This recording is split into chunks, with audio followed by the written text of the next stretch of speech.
So in today's video, I thought I'd go through just the collection of all of the different weapons I've collected over my 4 years of fighting.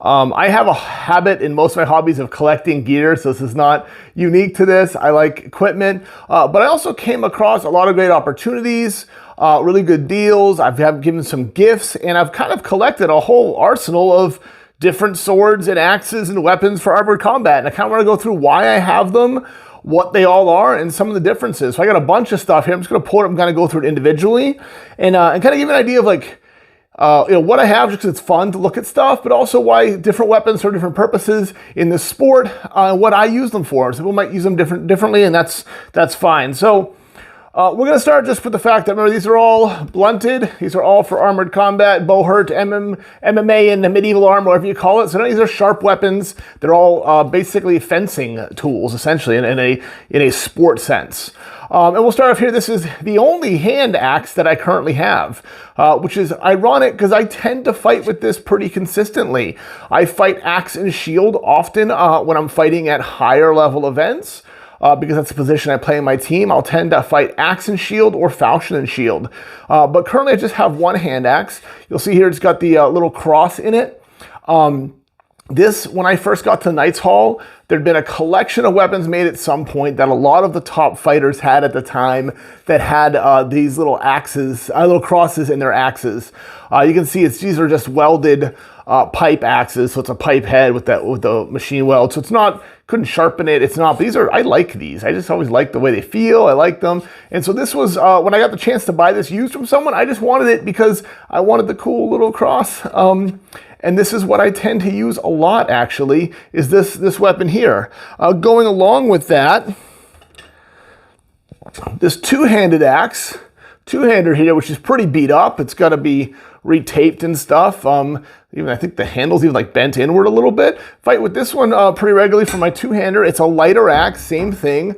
Pipe welded. You see a lot of these like years ago in the sport, and they're still prevalent, but there's different makers now. This is very common to just get us weapons that work, but these have the cross cut in them. And when I first got to the hall, this was kind of the executioner axe. A lot of the executioners had it. They were known for having this particular axe, this dread axe, sometimes called a cowboy axe by people overseas. They kind of named that, I guess, nicknamed it, because a lot of the Americans fought with this when it first started. Now we've diversified, got a lot bigger, but you know, in New England, we were known often for our two-handed axe work, and this is one of the axes I like. I like it because it's actually very light for its size because of the thin blade, so I can kind of really swing fast. And I just kind of think it's mean looking. So this is one of the two-handers I have. It goes along with that single-handed axe, kind of a combo pair. So I think we'll go through some of the falchions first I have and kind of talk about the differences in them and how I use them differently. Let's start with the Tilco or Tyclo falchion here I have. This is a very lightweight falchion, kind of I call it my night fight falchion. So in ACS, Armored Combat Sports, we have a format called night fight, which is the closest to MMA, where you can fight, punch, kicks, throws, everything else. There's no ground fighting like HMB, but they don't have the HMB rules for weapons, so you get to a little more flexibility with it. I like this lighter falchion with the D-ring punch guard. I'd say the D-ring, the punch guard there.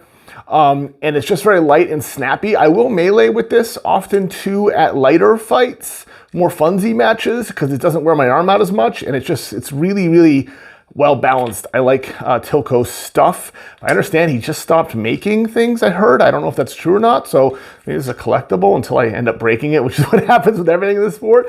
But you can see it's very thin here compared to a lot of the other falchions you'll see. So this is kind of like my fancy falchion, I guess. So we've got that. We've got this here, this little baby falchion, right? So the story with this was a very generic falchion. I don't know who made it. I think I got it from Nadler, who supplies a lot of US stuff. But it's a very, very generic falchion. A lot of people had these ones. Nothing special about it, but it was about that long, regular length. I was fighting Vince Slaughter in a practice actually, and he had a two-handed greatsword. I blocked with this, and it really snapped my sword in half.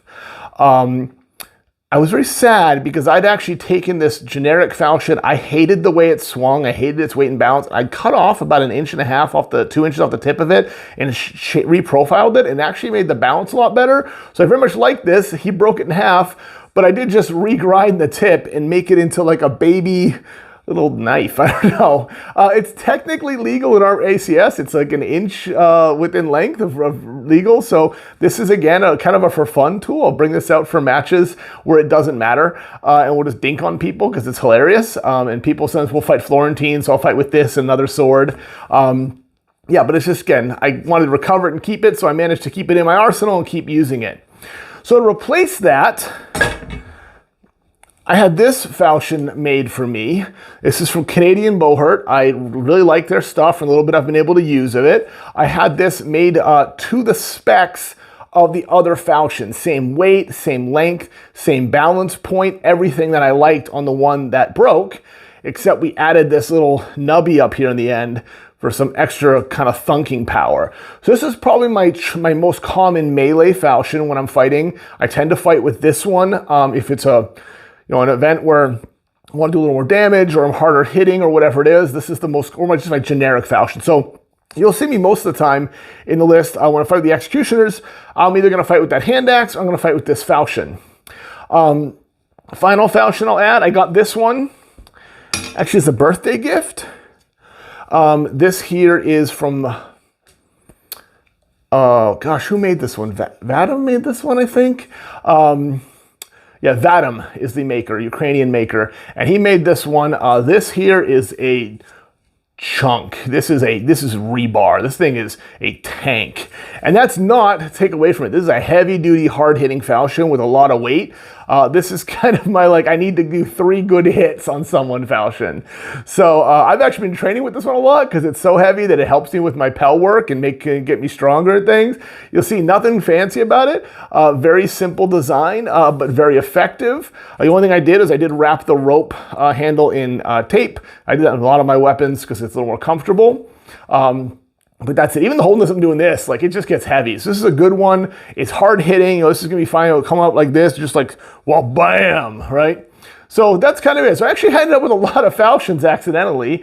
Really, the short one, I guess, counts as a broken weapon, as repair. But I do have 3 falchions I use depending on the situation on what I'm going to be fighting with. So along with those, I have my shields. So this shield was made by Brandon Muscle Jesus. This is a teardrop shield. And he made this for me. He makes shields. It's a simple design, flat, no curve to it, nothing. Knocked my mic off. Hope that didn't disrupt the audio too much. But flat. But I do like the teardrop shape. When you put it on your arm, it just kind of has a cool angle design. I didn't paint it. My friend Megan painted it for me. So it's got the executioner's colors on it and has this red oak leaf. That's my family crest, which is 3 oak leaves. We put one big one on here. So that's kind of combined both. It's just been getting chewed up a little bit, so I have to kind of do more repairs on the end. It's starting to get beat up. Used it a lot. I block a lot of axes with it, so I get a lot of chops on it there. So this one's getting a little destroyed. So due to that, I had this other one I bought. This here, another punch shield. Oh, I went on backwards. Another punch shield. This is Brett out of Warlord Academy. He makes these. They're super durable. You can see this one's actually got the curve to it a little bit. Little curve. I do like the design of this. It's a little thinner and harder to grab, but still plenty of blocking. And with the extended piece there, I can really drive that punch out nice and far. So a very good punch shield. So far, super durable from the couple fights I've used it. Obviously, the canvas gets nicked and stuff. But as far as things you're hitting people and blocking with, really good. And I do have a third shield. This one is made by Paul the Barbarian. I won this based on he was doing a live stream thing and you put your name in and I won it, which is funny because I was joking about how if I won the shield, I was just going to use it to hit him next time I fought him. He told me he wouldn't give it to me if I fought him with it. So I have yet to hit him with this. Again, another punch shield. Again, this is like a coffin design. And I just like I like these little extended things for extra punch there. I've only used this one time. I just haven't fought with it as much because it was more of just like something I won and I kind of like it. So I use it on special occasions, or like if I'm fighting with him, I brought it out because we're on the same team once for a tournament. So that was kind of cool. So those are my punch shields. Moving into some more of the dueling weapons, I guess. I'll talk about, I got an arming sword here. So this is my arming sword. I literally have no idea who made this. This came from, I think, Poland, I think. I don't know. Cat Brooks brought it back from me. I ordered it with ordered a bunch of stuff, a lot. And frankly, it's fine. It's nice. It's a little bit longer than most of the arming swords I've seen. So it's get a little extra reach. It's got decent balance. It's a good sword, but not a great sword. So like super durable. It's got a tiny bend to the blade, but I don't think it's ever gonna, like, it's just very, very tough. So I do like it for that. I like the extra reach on it. But this is my dueling arming sword currently that I have. So for when I do duels. And that would go along here with my heater shield. Heater shield, this is from Nadler as well, which you can find at Nadler Metalworks. Again, similar idea. It's got my family crest on it. It's got the black and white checker like my helmet, the black and white for the the red and white checker, black and white for the Executioners, kind of both of my main teams. And you'll see, like, I fought in the Nightmares for a long time. The Nightmares is one of the new local teams, so kind of similar color combos, kind of all goes together, which is not bad as far as simplifying your look. So this is my heater shield. This is a dueling shield. I wouldn't fight in a melee with this, obviously. For anyone who does fighting, if you don't know why, the reason is that, like, this is more for blocking sword strikes than grappling with, and it's easy for your opponents to grab and manipulate, but it's really good coverage. You know, I can cover my whole body with it here, essentially. Right, so tuck that, not that I tuck it in like that, but that's gonna be really hard to get in there and hit me. Bring it out further, it's even more coverage, and I get a lot of ability to block. Is it a great shield? It's a good shield. What I mean by that, it's very heavy for a dueling shield. It doesn't need to be this heavy duty. I'm not going to use it in melees. I'm not going to throw a lot of punches with it. I might punch lightly in Sword and Shield in the formats that allow it. But what I do like about it is a lefty shield. So I found a lefty shield and I snatched it up as soon as I could get it, because there aren't a lot of people who make stuff for lefties out there. And with heater shields, because of the angle of the arm, you do want to have lefty and righty. It's not like a punch shield where you can just swap it, because that's straight. The straight braces in the back. You have to have that angle to be, otherwise it's not going to be very comfortable to hold. So this is usable, but I will tell you that my arms get tired doing duels with this thing, because it does want to kind of pull down a little bit. It's good for what it is. I'm glad I have it. If I don't have heater shields, I'm very lucky that I came across one at a good price that was for a lefty. While we're doing dueling weapons, talk about my longsword.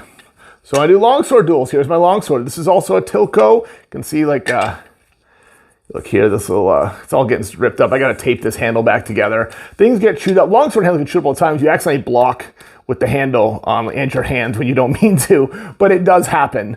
So this is my longsword for duels. It's a Tilco, Tyclo, I don't know how you say it. But again, I love his weapons. Very light balance, very floaty, very snappy. It's a great dueling sword. Again, nothing you'd use in a heavy melee of any kind, or any melee, I guess, because these don't do any real damage. These are point-based. Since we can't thrust in our sport, it takes away a lot of the advantage of a longsword for actual killing blows. But for fencing-style duels, I really like these.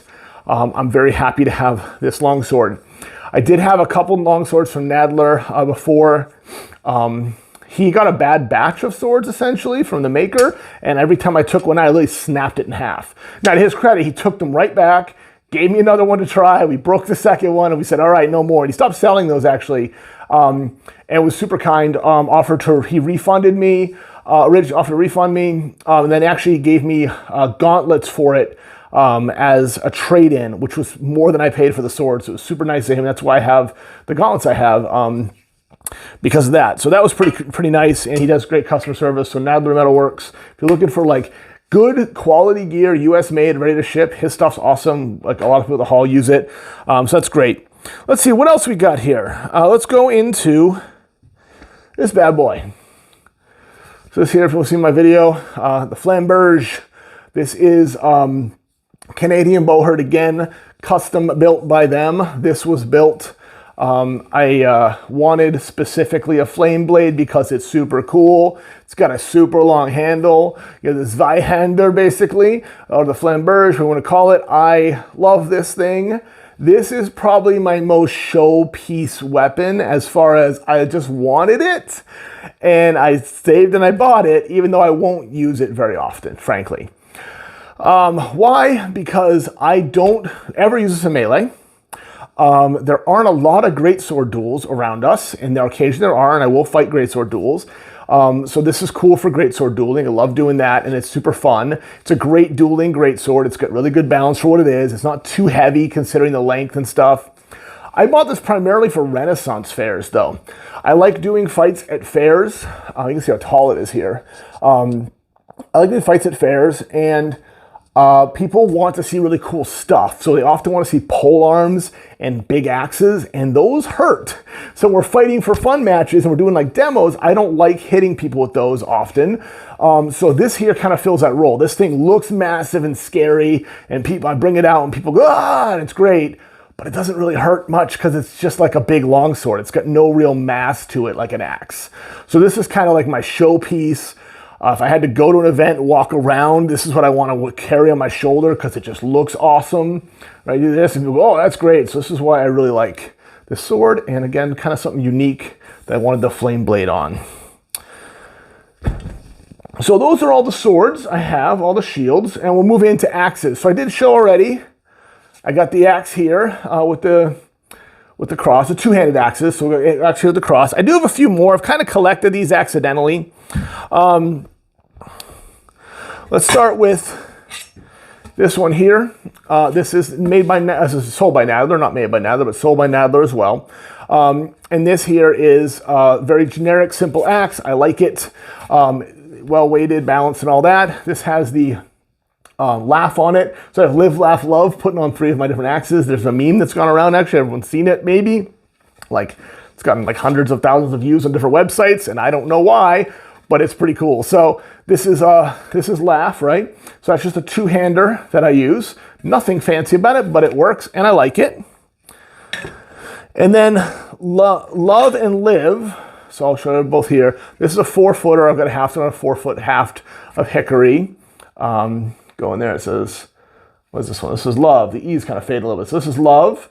And then you've got this one here, which is live. And this is the same axe head on about a 5.5, well, 5'8", whatever, haft. So if I come in there, you'll see that one's got live, right? So these are Bijman axe heads. Bijman axe, he makes stuff that is really cool. I love his axe heads. I think Brett's making out of World Academy, making a similar stylist as well. These are some early versions of Bijman made. So what I mean by that is, you see here, it's got kind of an oddly shaped hole to put your haft into instead of a full round or an oval. Makes it a little harder to haft these with traditional axe handles. So I've made my handles for these ones. So I can make them. They're great. This one's lasts a long time. But I really like the angle of these. These come down at a really sharp angle. So when I'm throwing contact, I really get the full might of it, like right on that tip, that contact point. And it's just like, it's nice. And they're not too heavy. They're actually kind of light and they snap really well. So I've got that on a 4-footer. See, I got a sticker on here. This is from an event where they okayed the weapon. Then I got this one here on the 5-footer, 5.5-footer. Same idea. It's just my only real pole arm. I don't do like pole arm stuff, so this kind of covers everything. I rarely get to fight in pole arm fights, and this is, if I do get to, I have this cool axe to use it with. What's that leave me with? Oh yeah, so we have here